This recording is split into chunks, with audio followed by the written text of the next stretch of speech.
Agentic AI is moving from assist to act. The shift changes blast radius from one prompt to many autonomous steps across systems that were never designed for machine decision loops. The stakes on board level, money movement, customer trust, regulatory exposure, and operational continuity. Why now, 2026, about enforcement and governance and auditability for AI led operations. Boards are asking for proof, not promises. Controls, evidence, and measurable risks reduction while shipping outcomes. Power of Knowing Forum signals over noise, the preeminent execution layer.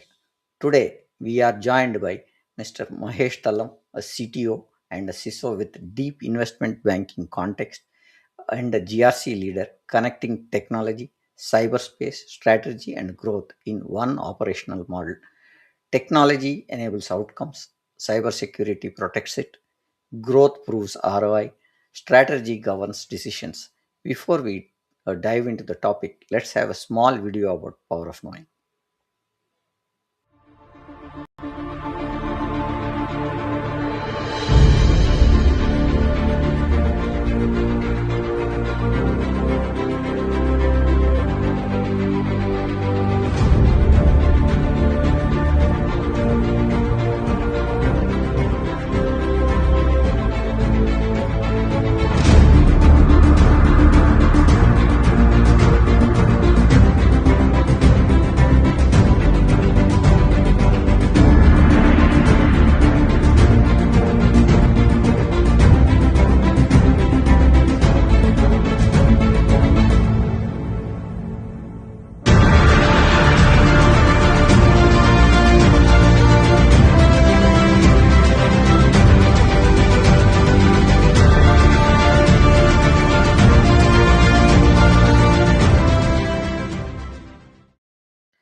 Let's welcome Mr. Mahesh Tallam to our podcast and welcoming everybody who's joined Power of Knowing Forum's podcast series today.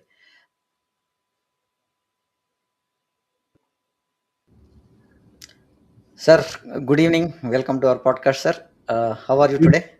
Good evening, Prem. Thank you for Good evening, sir. inviting me today. Doing wonderful. I hope you and all the listeners, viewers are doing good too.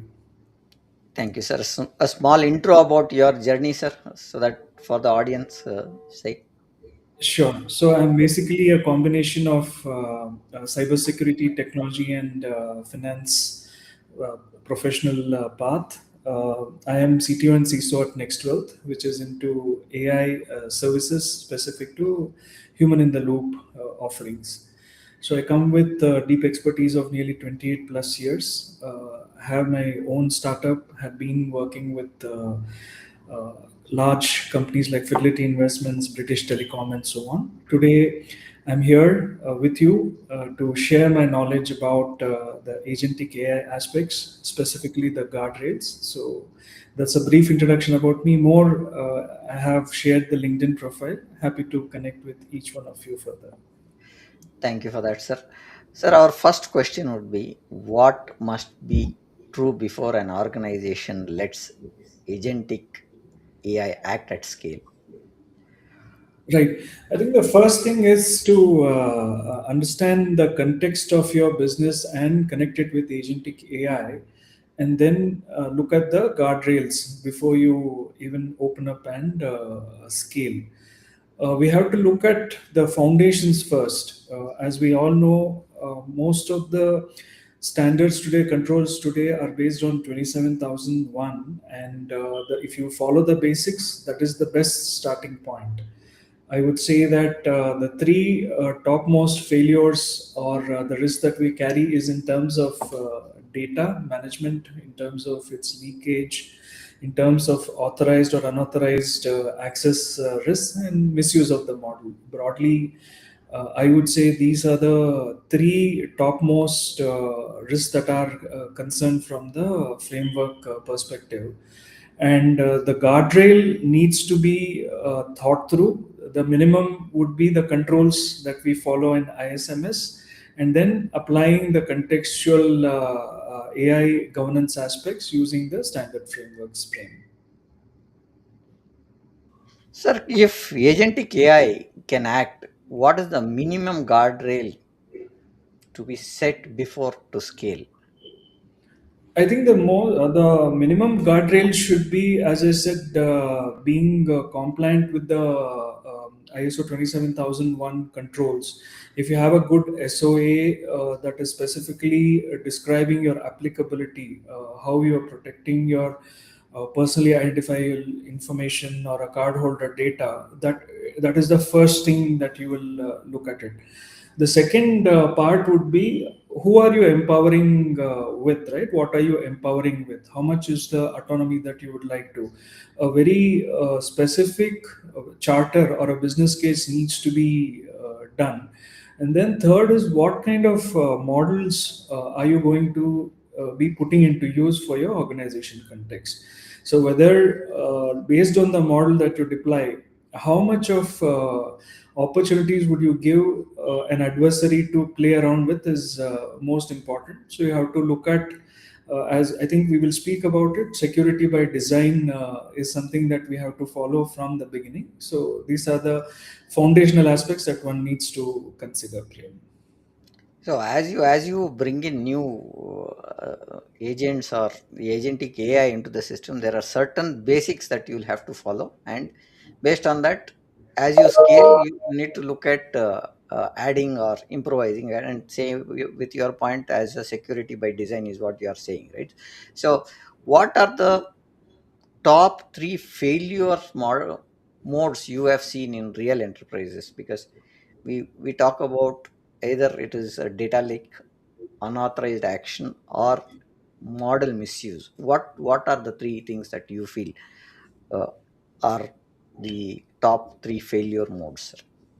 So I think I would say the top three failure modes. One would be the data pilferage or leakage, that I would call it, right? So you will expect it from the least factors that you think is already covered. So whether it is right, starts from right from classification, anonymization, and so on. Because when you handle this data and put it into a certain production environment, more or less, you wouldn't have taken the guardrails, and that becomes the first risk. Second is the level of authorization of access. What level are you going to give autonomy, or what level are you going to allow an agent to act? That is the second biggest failure mode. And the third most important one is, as much as we have seen vulnerabilities and risk in various threat landscape situations that are emerging every day, so are the model misuse possibilities. So, in short, data leakage, authorization actions, and then model abusiveness. These are the three topmost failure modes, I would say. Okay, got it, sir. When we talk about failures, what stops conditions must be engineered so that agent can't proceed without human approval? Correct. So this is a very important question. How much autonomy will we provide for an agent, and how do we trust it? Yeah. So the most important stop condition is your allow list. What is that you are going to allow, and how much are you going to allow? We call Hello. it as thresholds, right? Confidence threshold. So as I said, if you understand your organization and if you understand your context, then that's when you will say you will allow these particular actions from the agentic AI perspective, and this is a threshold. Lastly, I think the stop condition should be controlled by HITL, right? So there is measurable escalation that can happen, and especially, let's say, if you are giving autonomy for financial transaction and without human intervention at the moment, it is definitely 100% risk at this juncture. And there are various frameworks that are suggested, as we know. One is NIST AI risk management framework, and then we also have NIST CSF2. These two help us to build those stop conditions to identify to protect, to detect and respond and recover. All these are very, very important aspects, and these frameworks give us very good guidance to start with, Prem. While we have all these implemented, right, so there is a risk element that is always there, and people in the organization and the board will look at what are the risks that we are talking now. Coming to that point of risk, when you are bringing agentic AI, who owns the agentic AI risk? It's the CISO, it's the CIO, or the CRO, or the business? Who owns this, sir? Very tricky question in today's context, right? We have organization adopting AI in different stages. So it's a question of who'll bell the cat, who'll own it. So we have DPDPA coming in. We already had GDPR. We had CCPA. Now the context is all these were owned by specific the compliance aspects will be owned by risk and compliance team, and the controls will be owned by IT/infosec team. But here in the AI, it depends on how mature is the organization also. For example, some of the organization already have chief AI officer, so which means they're mature enough to create that role, like the way we have requirement for mandatory DPO today. So like that, organizations which are mature are moving towards CAIO. And if you ask me, generally the risks are spread and defined amongst all the designations you mentioned: the chief information officer, chief information security officer, chief risk officer, and the business. So the better the definition of spreading the risk, and then better would be the accountability, I would say. Right in saying that who's going to bell the cat, that's an important point. And when we talk about risks, what kind of risks are we taking into account which is known, and what kind of risks are unknown also there, right? So we cannot identify the risks when we start with, right? And what governance model actually works in regulated environments? Central AI office, federated product teams, or risk-led steering? Which are the things that you feel should be the governance model actually, sir? I would say that it should be a combination of all the three, Prem, because when you are a large company or a medium company, or also medium-sized, mid-sized company, having presence across multiple locations, it's important to drive the charter through a centralized AI office. I would give certain X percentage of weightage. Then, unless you federate and work with the product teams or service development teams, you will not be able to get to the ground. So there's another metric or weightage given to this. Lastly, you mentioned about risk-led steering, right? Because risk-based frameworks are supposed to be the best protection. We visualize what worse can happen, and then accordingly you build your threshold requirements and approvals and controls.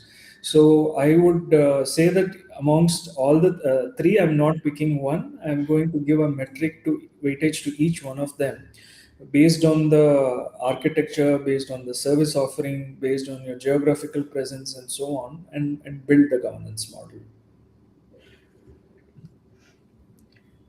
Right, sir. Now, what are some artifacts should the board expect? Like, should the board look at a policy inventory, risk acceptance, or audit evidence? What do you think, sir? I think firstly you should have a clear policy, right? So what is Yeah. that you have? What is that you will do in AI? Whether you are going to use it only for generative requirements, or are you going to build AI agents, or are you going to have agentic AI? What autonomy you will provide? What is the acceptable use of AI? What are the restrictions? Because you can't allow employees to access all the LLMs without controls. Second, you can also protect or what you know, what you have. Otherwise, you will not know what you have, and you will end up having blind spots. So, which means Yeah. inventory is very important. Thirdly, the risk register, which is applicable today in the entire value chain, stands applicable here also, right? And there would be certain residual risks which need to be signed off with the board in case they are exceeding the particular level. And obviously, evidence-based approach is good, where there is a you can always provide at a high level what level of controls you have put based on the risk management frameworks, and that is what the board will be more interested. As you know, today there's a requirement for explainability by every organization to the statutory authorities how and what they are doing. So very soon, this would become a norm, and I would say that these are important foundations, especially at the board level. Sir, what we are saying is we need to map it to the governance model is what you are saying. And if you look at either map it to an ISO standard or a AI AIMS, which is the 42001 or ISO 27000, right? So these are the maps that you want to look at Right. and stress on getting the RACI matrix clear. So that is what I think you are bringing up.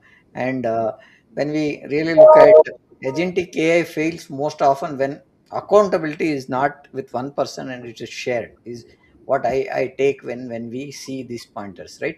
Now, how do we classify agent capabilities so that control matches the risk? Yeah. So I spoke about autonomy, right? So Yeah. we all know what is autonomy. How much of independence are you going to give to an agent to act on your behalf? Hmm. So, example, if you want to book a ticket, will you feed the agent with your credit card information that it can operate, where it can do end to end and get you the ticket? In this is at the consumer or lifestyle level, or would you give autonomy to understand the invoice and make an auto processing of paying out within let's say 45 days or 60 days from the date of invoice? So these are what we call it as autonomy. Now I would classify three levels, right? One is read only, where you are not allowing the agent to take any action. You are essentially querying and asking it to understand and give you the information. It is completely HITL driven. You are controlling it by the logging and DLP and content filtering and so on. The second one would be in terms of right limited. So, Hmm. which means that you will have limited predefined rule sets that you will exercise, and they are approval workflows where there is, let's say, a partial HITL involved. Third is the transact level, which is the highest level of autonomy in terms of ability to modify, ability to deploy, and so on. So there is a control required where human policing is required and real-time monitoring is required. Ah, Because yes. sometimes if you ask for remediation of recommendations on Azure, it will go and auto remediate. At the same time, it can throw up some other problems across your cloud. So that is why I'm classifying into three, and control stacks are accordingly listed. Got it, sir. What we are saying is you should know what is the level of permission required for each of the pointers that you want the agent to act upon. Whether there Yeah. is a set limit that what you said on the three pointers where it is read only, write limited, or you allow it to transact. But even if you give a transact, it should have an approval saying that this is what is the limit that you can do, or there's a process that should go in, is what you are saying. What is the right control stack per tier? Approval workflow, sandbox, or policy as a code? Which one? I think you should have a combination of all of them. I Hmm. come back with my same logic. I'm not going to opt for one because each one of them come with their own pluses Strengths. and minuses. So use the each metric as per the applicability and requirement, and design it in that way. So that you are not able to get only the negatives of one, but you are able to balance it amongst the three or four options that you have. Got it, sir. Now, what you are saying is based on the capability tiers. similar to privilege access or IAM that we are talking Yeah, about. You have an RBAC that is there, and you have that managed based on how each user is defined or classified, right? And that's how the agent also gets classified, and this is the control that he will have. Or so mentioning policy based as a code and covering the metrics from zero action governed to zero percent of actions logged with evidence and percentage of actions required for approval. So you percentage wise categorize these and then you take it is what you're saying. And absolutely. don't secure the model, secure the permissions is what you're saying, as you rightly said, right? So now coming to the access point which we are talking about, say IAM plays a important role, right, in any access related pointers. Right now, Right. identity and access, what does zero trust look like for the agents? Because zero trust, you don't trust anybody for anything, right? So now how do you look at this for the agents as well? So it's very similar to a human level of IAM, if I were to say, because an agent is acting on your behalf. So Yeah. there are two approaches, right? So either you treat an agent as an individual entity the way you would today. If you heard Satya Nadella, Mm, Microsoft has built a complete M365 environment for agentic alone, uh, okay. agents alone, right? So that is one dimension. The second dimension is tied up with your identity. So let's say I am a part of the CTO function. So I'll have X number of agents who are tied with my identity. So which means that whatever access rights that I have, the same goes to the agents under me. Likewise, you have a CFO function, or you have operation functions. You can have your IAM configured or delegated as per your individual human identity. So these are two areas, and sometimes it makes sense to use a hybrid because an agent can be a part of multiple functions and so on. So wherein you can define a separate set of identity for this agent who is cutting across multiple functions and manage it. So it is like having the best of both the worlds, Prem. Got it, sir. Now what, or should agents get their own identities, or they always impersonate a user with a constrained delegation? How do you look at this point, sir? I think constrained delegation is better at this junction because we don't know. We have heard about the social network platform that agents have built for themselves. So we don't know how and what they are going to behave with in the future. So it is knowing going from the risk perspective. It is always good to have a constrained delegation where you are able to define and you are able to assess and audit an agent behavior so that it is under within the levels of operational risk controls. Sir, while we talk on privilege and zero trust and IAM side, what does the least privilege mean when a tasks are dynamic? Because you don't see this repetitive Hmm. piece where you can automate it and say this is what is to be done, and it also has a multiple step, because step one, step two, step three kind of a scenario. How do we look at this when we look at access or agentic AI getting it automated? Sure.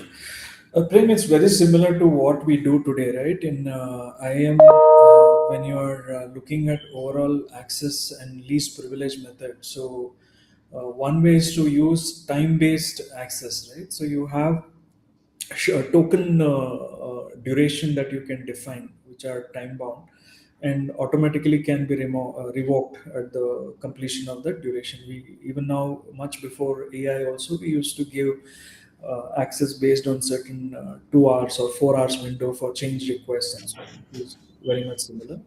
The second one is scoped, wherein the tokens are specifically programmed to execute, let's say, Jira or a SAP or so on, those kind of tasks for actual functional roles.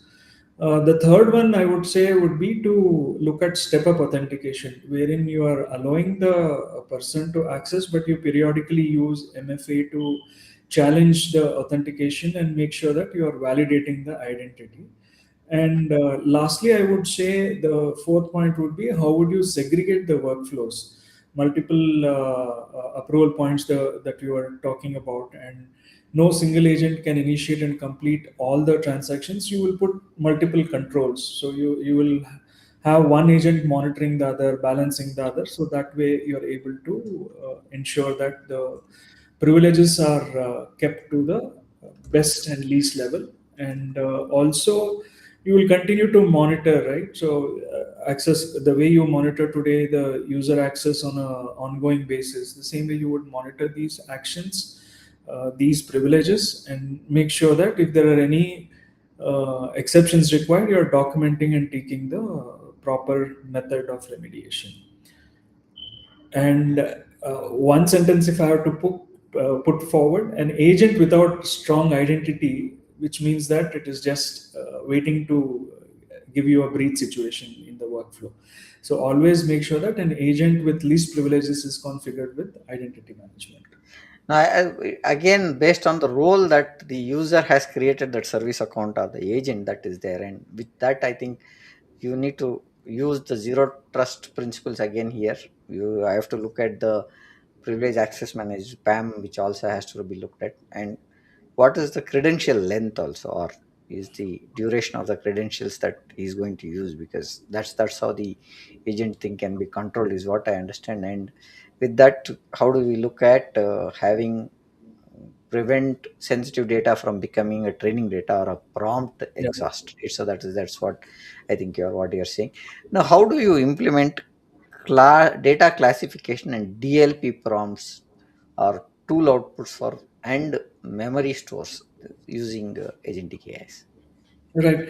So this is one new emerging challenging areas for all of us, Yeah. because it's very easy to put DLP and say don't share the Aadhaar card, PAN card, and all. So how do you do that for AI, and especially agents who are going to use Yeah. different models, different LLMs, some of them, and different GPTs and so on.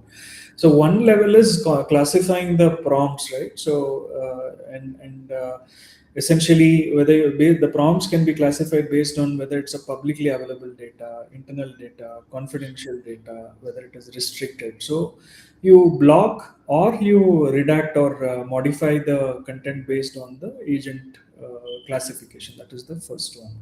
Second is tool output filtering. One will cross check and verify all the responses of PII or sensitive PII, so on and so forth. That is the second classification where you are checking on this.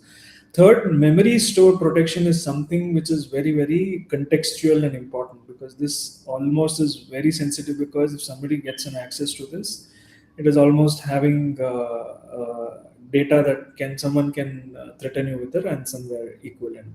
So encryption of agent memory is something which is very important. So which means your conversation history, whatever learned context is there, whether it is at rest or in transit or at work, you should make sure that it is encrypted. And retention policies should be aligned with classification and the local regulations. So, example, minimum 12 months of data should be there, and air gapped, so that it's restorable and so on. And apart from the guardrails. So, in short, you have to extend your current level of controls into the AI world. That's how I would put it, Prem.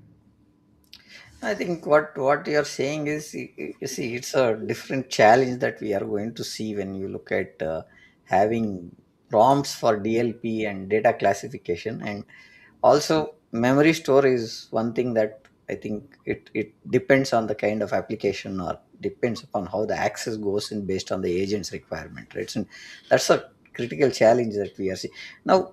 When we are talking about DLP and the data classification part, now, what should the leaders, or how should the leaders think about GDPR, which is a zone based, right, where you have the European Union saying that the data should not go out and stuff like that on the GDPR side. And now with India coming to DPDP, right, and DPDP obligations in agent workflows, how do you look at that? Yeah, so this is a very good privacy regulation that's getting implemented in India in the next 12 to 18 months. Hmm. Essentially, we are all hounded by so many marketing calls because there was no rule or regulation that service provider who collected your KYC not to allow him to misuse it, right? Yes, So yes. now that is what it addressing. So from the agent perspective, you should limit it to collect only the necessary data that is required for the task, Hmm. not to just collect everything and process it, right? So whatever is required from the transactional context, only that you should do it and document it in the model inventory. Second is data minimization, so which means that, or tokenize it, which means that you will not identify yourself as Prem Kumar and then attribute. So you will give a different identity and then attribute that can be Yeah. connected. So that is the second part. Third is retention of controls. You should have an ability to auto delete responses uh, and process it. Right? If you, let's say, if you get a cardholder data that you are not supposed to, you should be able to automatically delete that and make the process. The agent should be able to process it. Audit logs becomes very important here.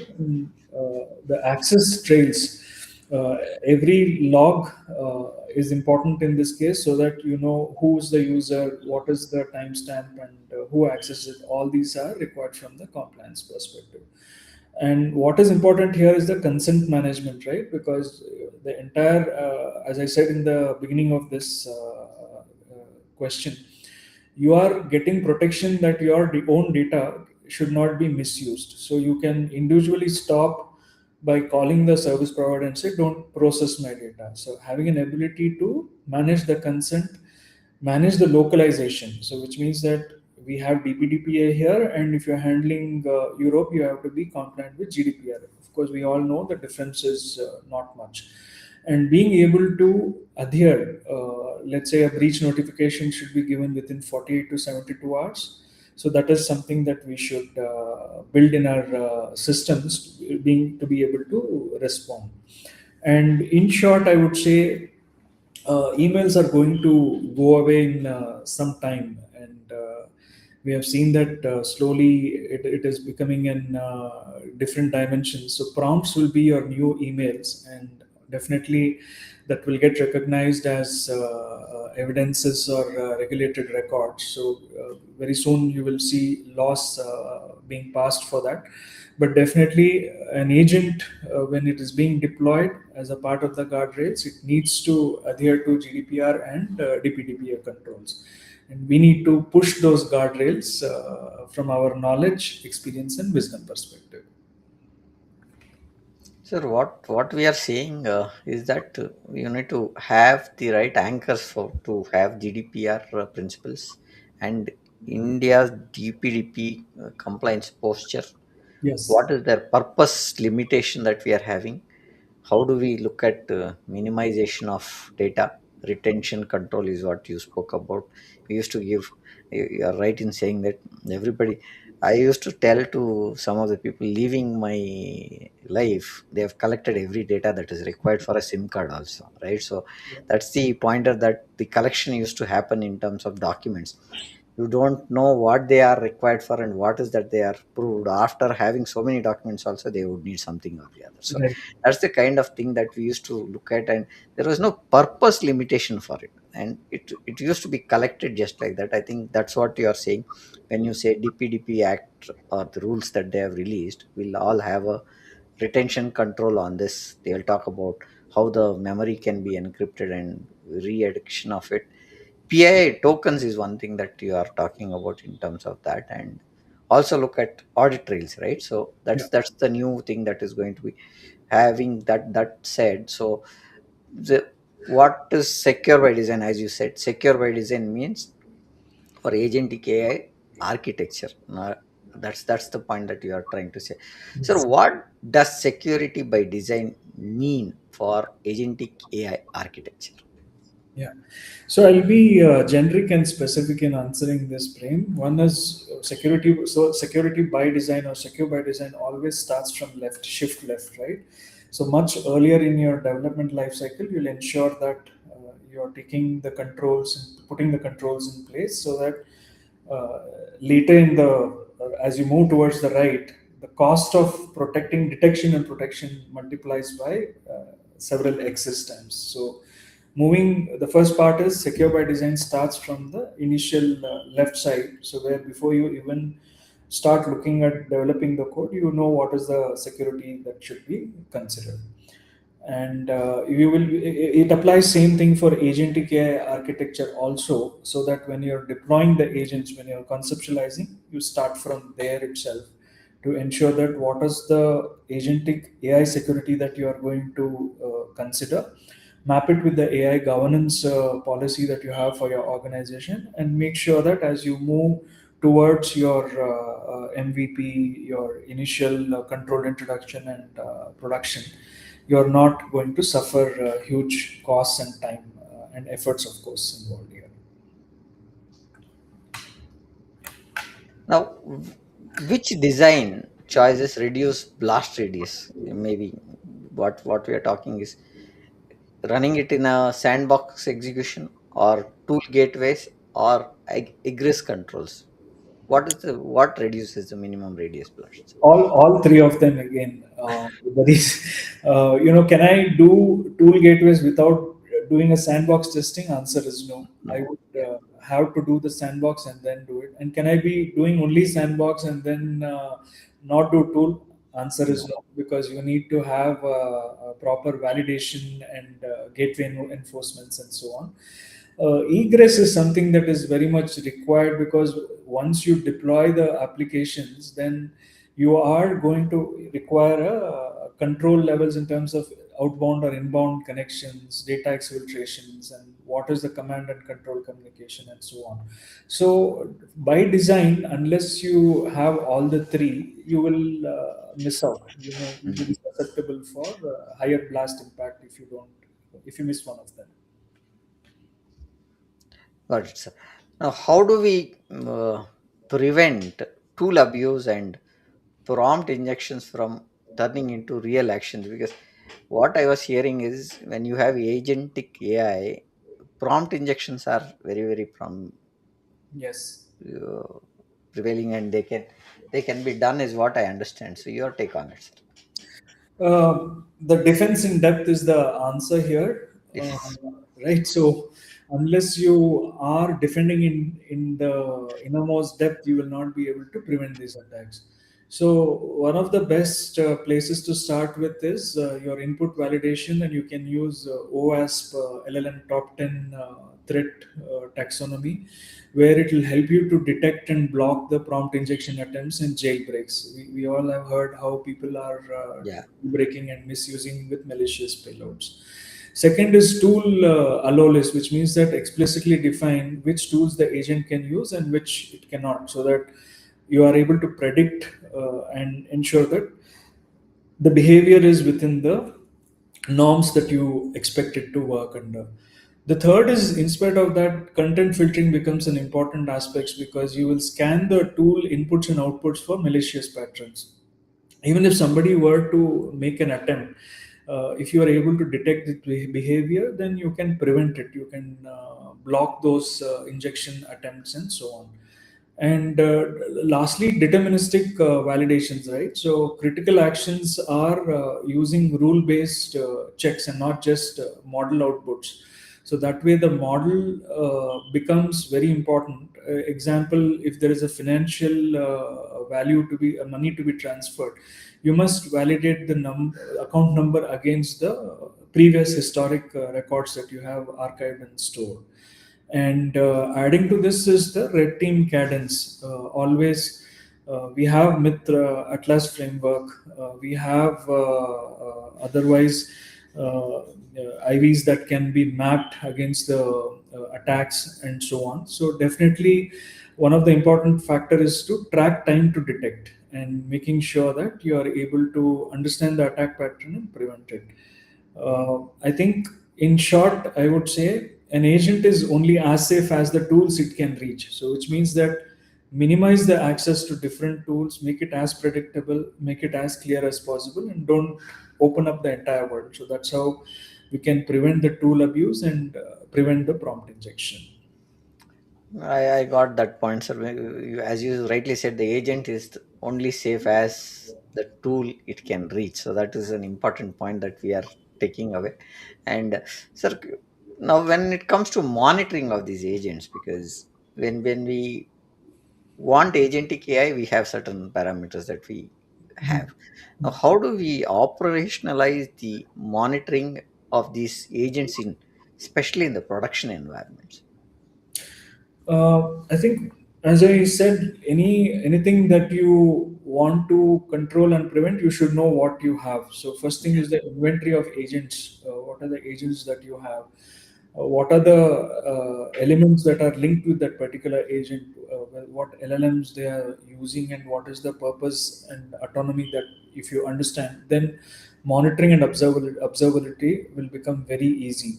Otherwise, there would be a lot of blind spots, and it becomes a huge learning that can be avoided. Prem. Got it, sir. Now coming to that same pointer, that I want to say, what is the telemetry which is non-negotiable, right? Action logs, prompt lineage, tool calls, or decision traces. Uh, each one of them again have their own pluses. Can I just take action logs alone and not do the prompt lineage? Answer is no. Can I not do tool call traces? Answer is no. Can I not track and look at decision traces? Answer is no.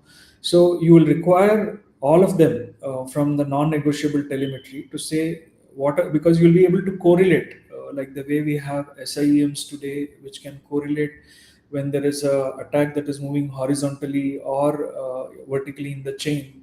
Similarly, all these are very important so that you are able to understand the pattern. You are able to link it to a attack situation.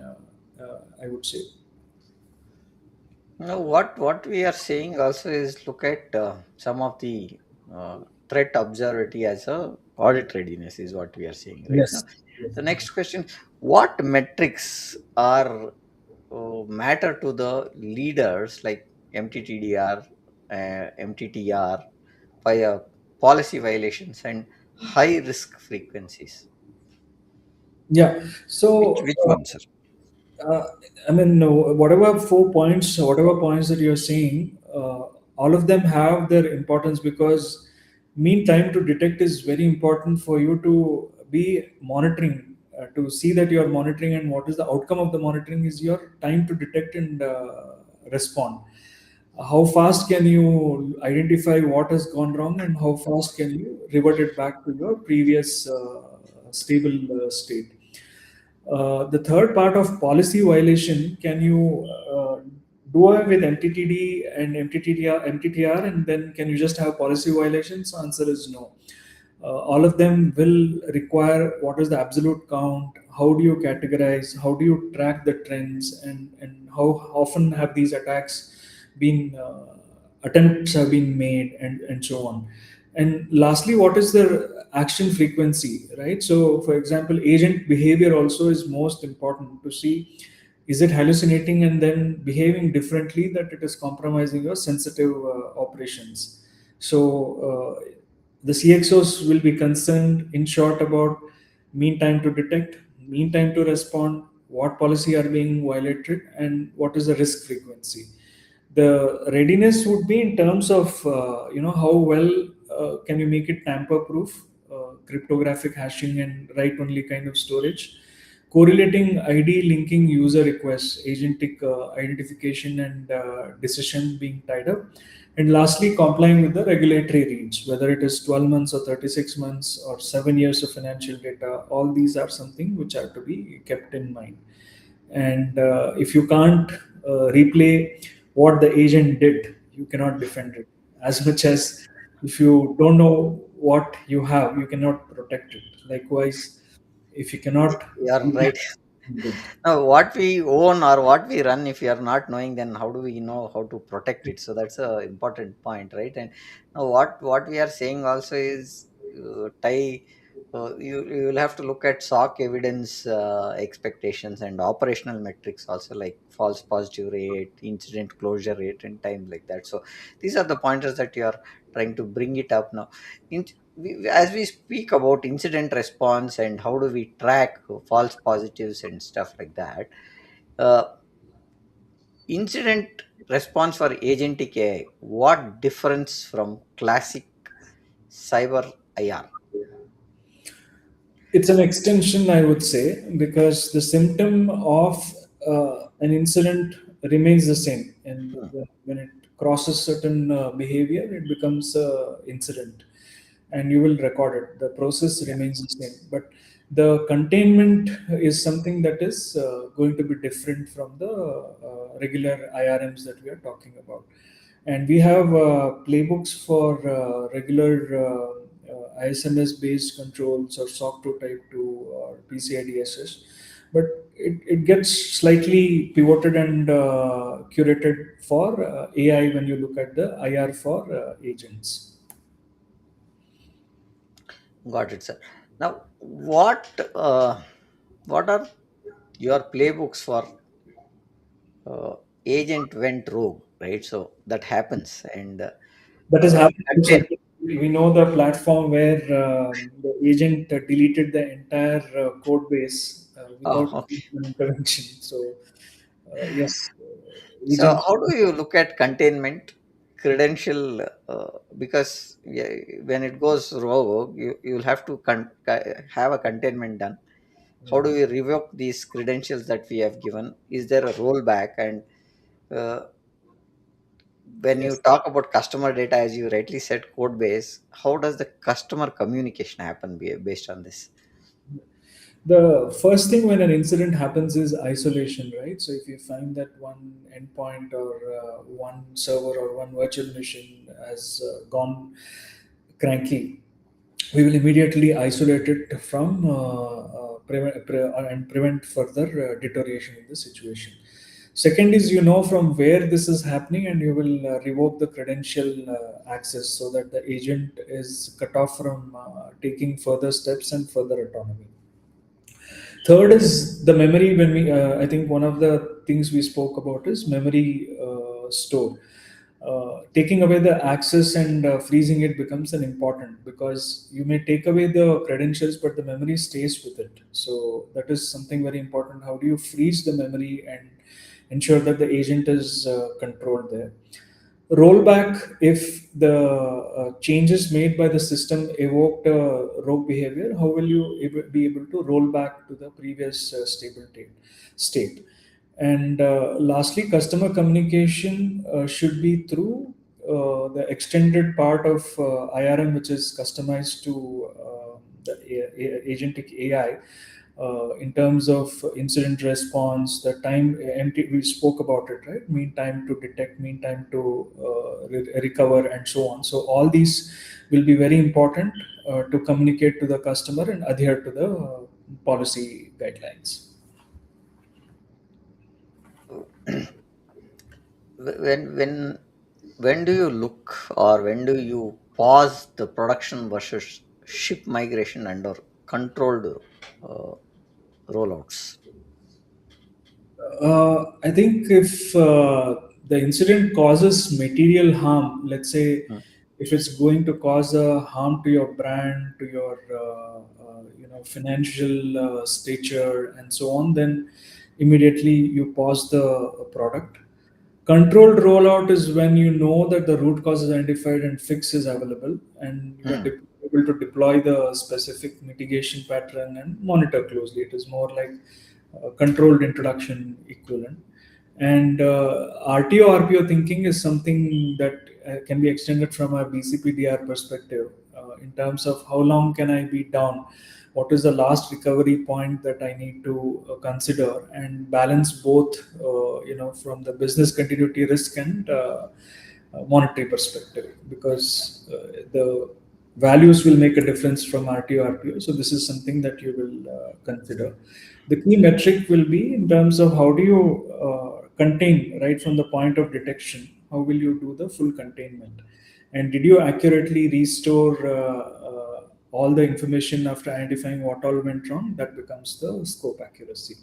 So the fastest kill switch is your most valuable AI feature, I would say, because how soon can you just stop the agent Stop the agent. is important and kill the agent then and there. Otherwise, it can cause huge damage.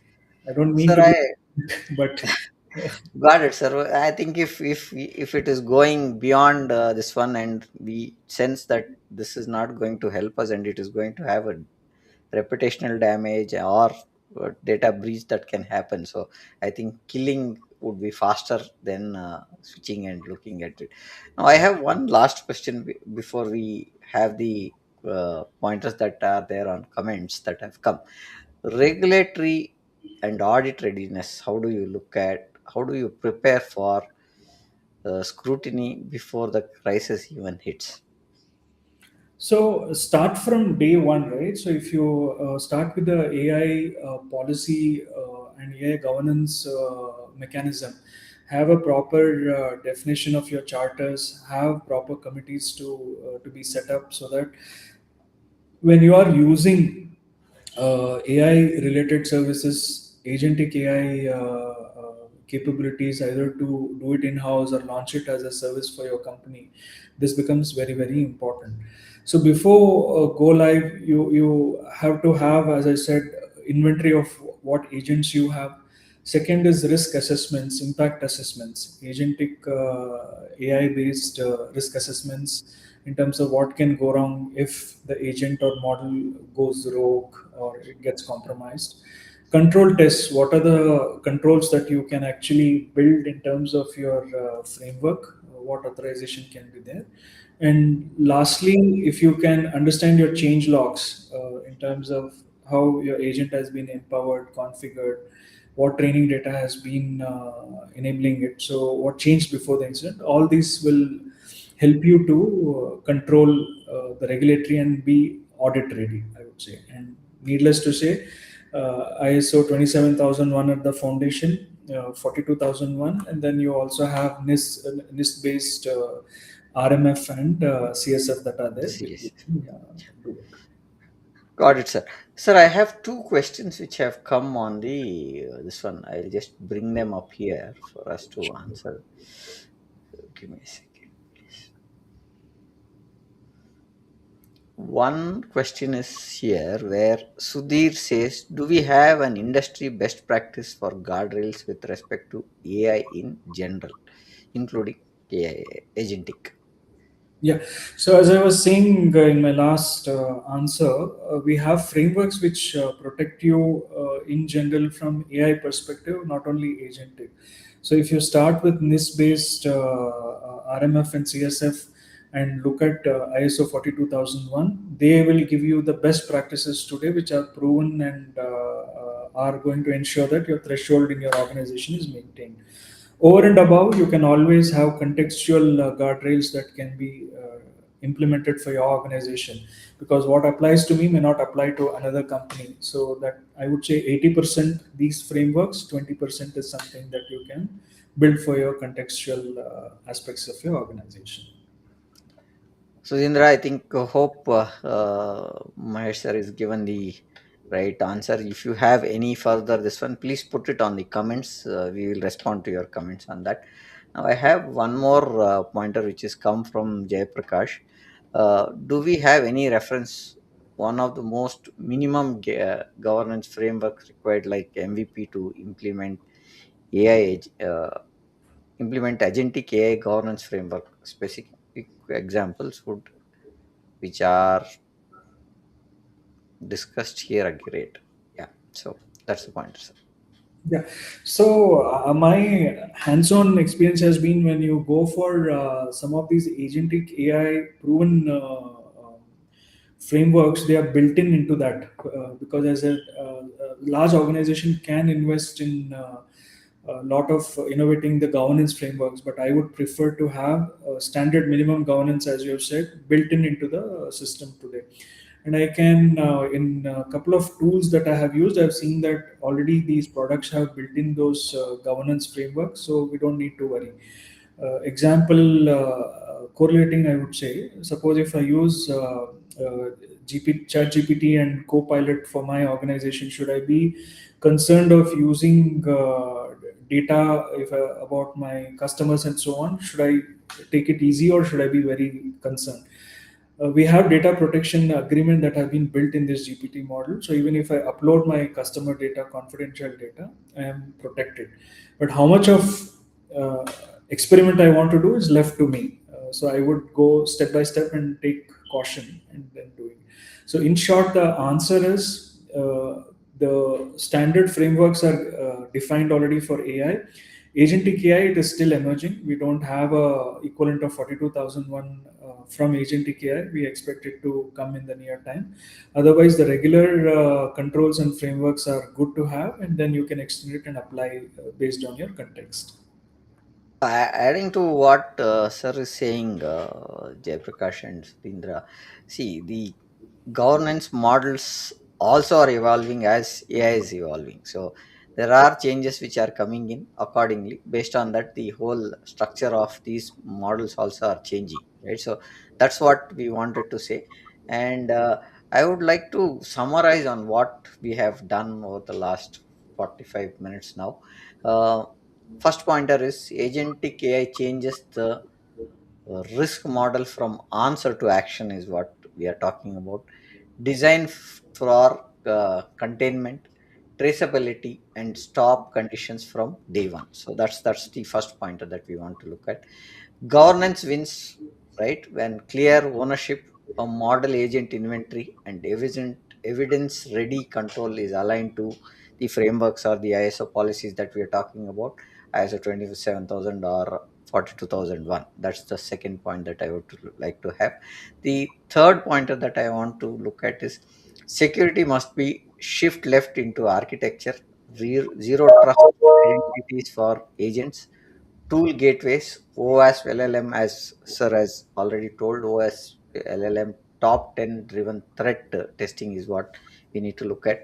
Final, what we want to look at is metrics turned into uh, decisions like MTTDR, KPIs or KRIs, control coverage is what we spoke, policy exception rates like link, cybersecurity, growth outcomes is what we spoke about. And the last pointer is strategy is operational model, risk appetite, approval, threshold, and resilience expect define how fast you can scale fastly. So that's the pointers that we had taken as a takeaways from the discussion that we have. Sir, any final pointer that you want to make before we close the session, sir?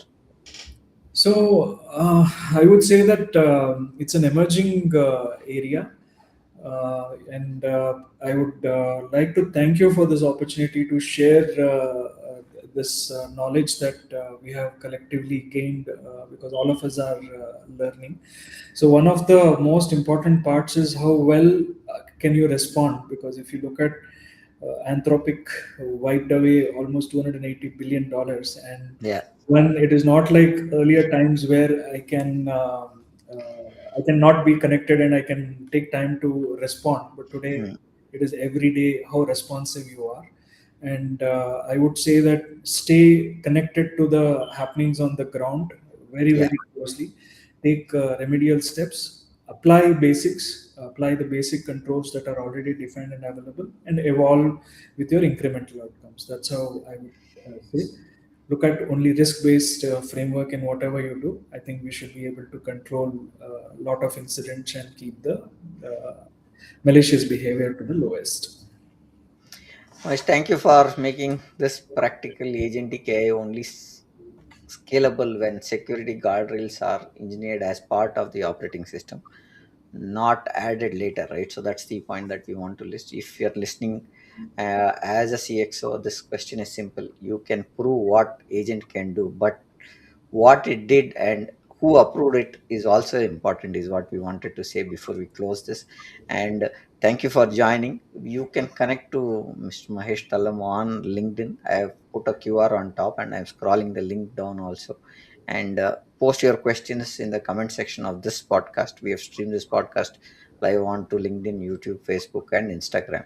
uh, do follow us. Let us know how you can improve this podcast much more. And thank you for joining us, Master. Thank you for joining us, and have a good day, sir. Thank you, Prem. I thank all the viewers for joining and listening in today. I look forward to stay connected with all of you. Thank you so much.